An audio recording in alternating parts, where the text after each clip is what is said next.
Good evening. This is RShearerAtom talking about Atom text editor. Uh, so I have played with Atom before, but I have never really used it seriously. My main text editors are VS Code and Spider before ArcGIS Pro 3 broke it. Used to be a big Spider fan. PyCharm's okay, but generally prefer VS Code. However, one thing I really like about Atom and we'll talk about why I don't use Atom and what things I like about Atom as well, and cover some of the things that the lesson covered. So Atom has really good highlighting.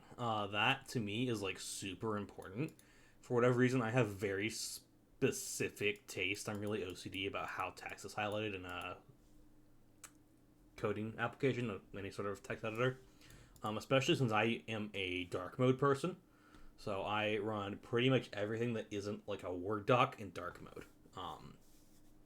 So Excel, Word, Google Sheets, Google Docs are light mode, everything else dark, including code. That's in part because I stare at computer screens well over usually like 12 to 16 hours a day probably. So I use that to help take better care of my eyes. So I really like the red that we have for the tags. I like that the just plain text is white. I like the green for attributes and the orange for, heading the attributes, basically. I also really like the blue for links. And then CSS, I also like how this is done when you have the tags with the red, the view div, and the blue, and the numbers in orange. That really helps them stand out, because when you're working with CSS, having used it before, a lot of this is just tweaking numbers again and again and again. So having the numbers there is really nice. Having that just very much standing out. And then for JavaScript, I'm not as huge a fan of the highlighting here. I do sort of like the yellow for objects. That's kind of nice. I really like this teal for the require function. I don't know why. I don't normally like teal in text highlighting, but having it here for the require is nice. So I'm a big fan of the text highlighting. That's something that I'm very picky about. But some things that I don't like about Atom. First off, it doesn't have any sort of native built-in running or debugging tools. That's not a big deal for web dev, since you can do all your running and debugging just out of a browser. Pretty much all browsers have pretty well-featured debugging tools at this point.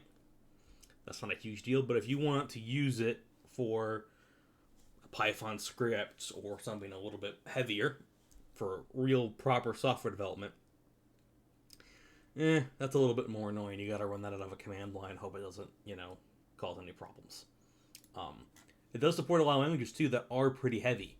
So you have your C, C++, C Sharp here, C++ here. Coffee, CSS, of course, Flow, JavaScript, Git.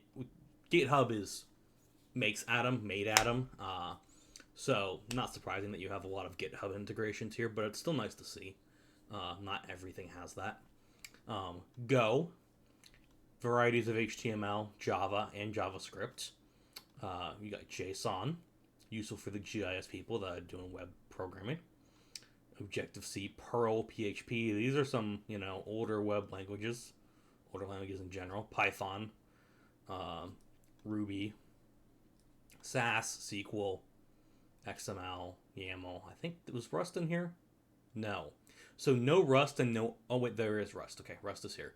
But no R built in, which is not super surprising. R is less common. But if you're looking at this as a GIS-specific editor,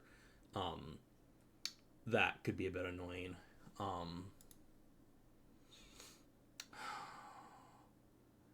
Also, you don't have a built-in Python package manager, I don't think. One thing I do like, though, is that you do have the ability to just add folders. And I can just... I think this will just create a folder in that directory, yeah. I'm going to delete that. Move it to trash right there. You can add another project folder. So I'm going to grab something from Advanced Python.